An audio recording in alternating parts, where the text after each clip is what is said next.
Просторные залы, современный дизайн и новое оборудование, отвечающее всем тенденциям. Как уверяют специалисты, именно это ждет посетителей нового дворца современного искусства имени Юрия Гагарина. Строительство здания началось в 2017 году, сейчас работы идут к завершению. С места событий передает наш корреспондент Сыргалана Неустроева. Она на прямой связи со студией. Сыргалана, тебе слово. Здравствуйте, Юлия. Сейчас я нахожусь в новом зале нового Дворца искусств и культуры имени Юрия Алексеевича Гагарина.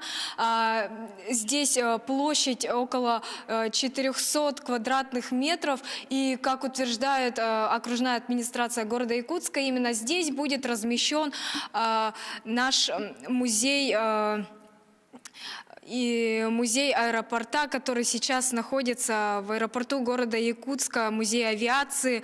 Надо сказать, что габариты позволяют, и вообще очень большой дом культуры был построен. Как я уже сказала, площадь одного только вестибюля занимает около 400 квадратных метров, а тут 4 этажа, множество кабинетов, кинозал. Но, конечно, подробнее об этом нам расскажет специалист, один из сотрудников компании-застройщика, который как раз-таки занимается обустройством всего этого дворца. Площадь здания составляет 5500 квадратных метров полезной площади, 4 этажа, из которых на первом этаже разместится большой гардероб и зона кафе. На втором этаже у нас будет выставочный зал авиации, многофункциональный зал. Третий этаж – это зоны фудкорта и большой киноконцертный зал на 500 мест. На четвертом этаже разместятся операторский и звукорежиссерский. Здесь применены самые последние, по последнему слову, материалы, самые качественные, привезены из центра России. Все мы успели сделать в срок. Осталось у нас здесь, в принципе, только пусконаладочные работы, монтаж кресел в киноконцертном зале и светотехники и уборка. И мы будем готовы передать здание нашему публичному партнеру. Здание рассчитано, сам киноконцертный зал – это 500 мест, 500 человек, плюс выставочные залы, я думаю, вместимостью до 1000 человек. Надо сказать, что новости о том, что на этом месте будет построен новый дворец культуры и искусства имени Юрия Алексеевича Гагарина, уже давно ходят, уже давно известны, но можно с уверенностью утверждать, что именно мы, наша съемочная группа, первыми ступили прямо внутрь нового этого дворца, прямо увидели своими глазами все внутреннее убранство, скажем так, этого нового храма искусств. Здесь действительно все отвечает современным тенденциям, все очень лаконично, очень много пространства. И что самое главное, на мой взгляд, это большие светлые окна, которые опять-таки визуально добавляют этого пространства и вообще выглядят очень красиво, что стоит признаться, не везде в якутской архитектуре как-то распространено, чтобы такие большие окна были в ходу.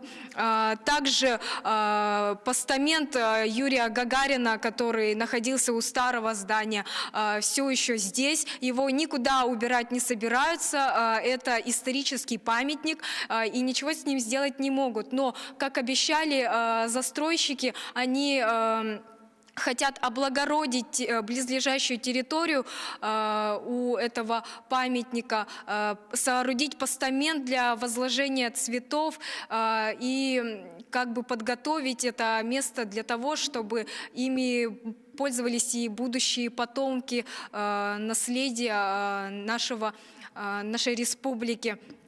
К торжественному открытию здание будет готово к 12 апреля. Здесь будут в качестве гостей представители окружной администрации города Якутска и правительства Республики Саха. Ну а резидентами этого Дворца культуры и искусств станут жители Гагаринского округа, микрорайона Марха и иных близлежащих ближайших населенных пунктов, а также социальное объединение, это и Лига отцов, и Лига матерей. Ну вот, в общем, такие вот организации, которые занимаются именно социальной деятельностью, они здесь обретут свой новый дом. И здесь они будут базироваться. Как я уже говорила, здесь очень много есть помещений. Если вот пройти внутрь немного дальше вестибюля, очень много кабинетов, очень много разных локаций для того, чтобы здесь проводить собрания. Также для удобства гостей на первом этаже будет расположен гардероб. На самом верхнем этаже будет фудкорт и кинотеатр, что весьма необычно для Дворца культуры и искусств. Ну а на этом у меня все. Юлия. Спасибо, Саргалана. Я напомню, на прямой связи была наш корреспондент Саргалана Неустроева.